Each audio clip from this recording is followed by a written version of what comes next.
I'm going to tell you also that I'm no longer playing doubles in tennis with Ahmadinejad. And the Black Sea DACA that Vladimir Putin and I were sharing, I'm out of that deal now. These guys, I'll stipulate, but you should never use trade as a weapon in politics. If you do, you don't understand anything about Econ 1. Bhagwati has the Bhagwati theorems, where you always want to use a direct cure, never an indirect cure. Trade is not a political weapon, and it doesn't work. If embargoing countries on trade worked, North Korea 60 years ago would have seen the light and become a democratic, free market, economic, pro-growth, capitalist country. It's not worked with North Korea. It's not worked with Cuba. It's not working with Zimbabwe. Trade is not a political weapon and should be never used as one. We have tools to deal with political problems. I mean, we have the bully pulpit of the president. He can talk these people and make them feel bad and small. Well, that's a poor choice of words. But and that doesn't work. We have a little heavier tool to use against bad foreign governments. It's called the State Department. We have attachés, ambassadors, and all that sort of stuff we can do. If that doesn't work, we have the big one, which is called the Defense Department. You can shoot them, and that's a tool there. But you should never use trade for political purposes because it hurts you as much as it hurts them. It just makes no sense whatsoever. On this same area, I mean, the idea of offshore drilling that this administration opposes. You know, I am a tree hugger. I had one of the best private tree collections in the country when I lived in San Diego. I really did. I'm on the board of the Nashville Zoo. I've been very involved with the Cousteau Society and with the Wilderness Society. I'm a tree hugger, and I think it is a travesty, and it's a tragedy beyond proportions when there's an oil spill, and the oil spill dissipates through the water and does enormous damage to our environment, plants and animals alike. The one about 10 weeks ago in Australia, they got 30 miles of the Australian coastline, was really an awful thing to happen. And all of you remember the Exxon Valdez up in Alaska. Was again a tragedy that took years and years to undo, and we should take it very seriously to make sure that these types of tragedies don't happen. But that having been said, the U.S. is more careful than any other country. And what these people don't understand is that if we don't do offshore drilling, Indonesia will. And if Indonesia does offshore drilling, let me tell you, there'll be 1,000 times more damage done than if the U.S. does in offshore drilling. They don't understand that this is a dynamic world, that people respond to changes in incentives and to changes in U.S. policy.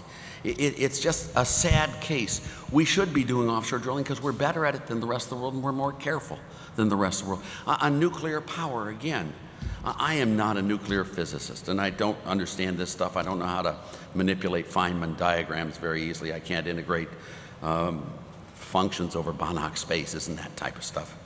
But I do know how to make a safe nuclear power plant. I do know how to do that.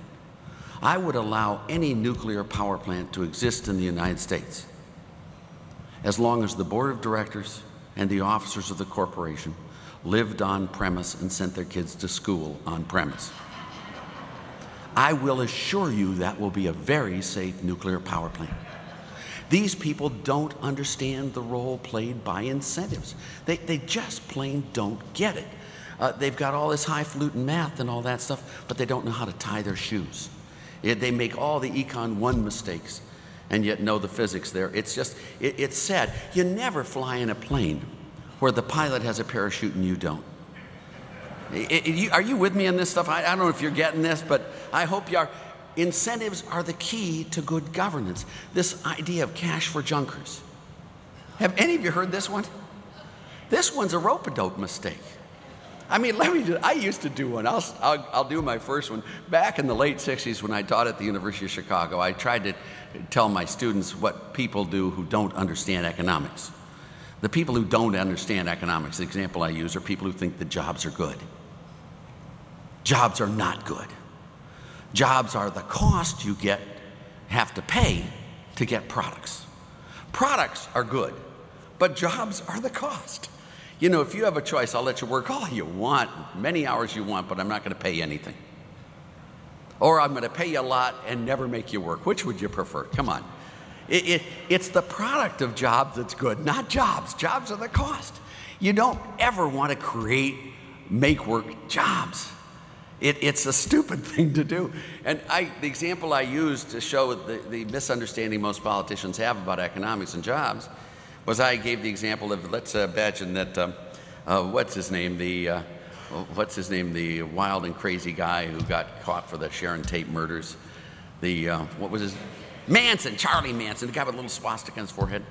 Imagine that guy escapes out of prison, finds 5 boxcars full of matches, runs around the country and burns down 99% of all the houses in the United States to the ground. Doesn't kill anyone, but burns all the houses down to the ground except for 1%. Then we catch him. We put him on the steps of the Capitol building and in public sight shoot him.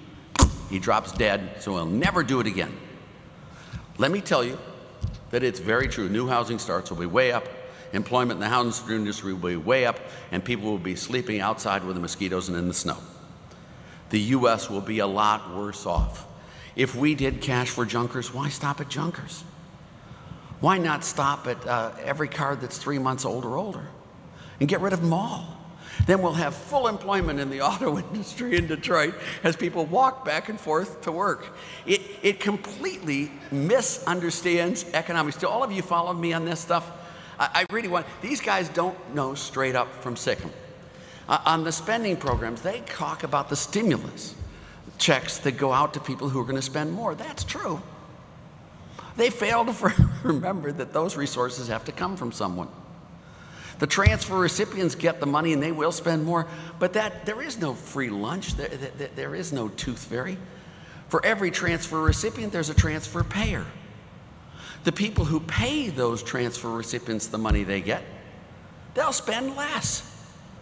And the two stimulus effects net out to zero. There is no stimulus from the stimulus package. And this is academic economics. If you go to your price theory and look at the Slutsky equations, the income effects in an economy always sum to zero. That's it. This is Leon Volrad, Lord Hicks, Gwartney and Shoup in the American Economic Review, Bob Barrow at Harvard. It's economics.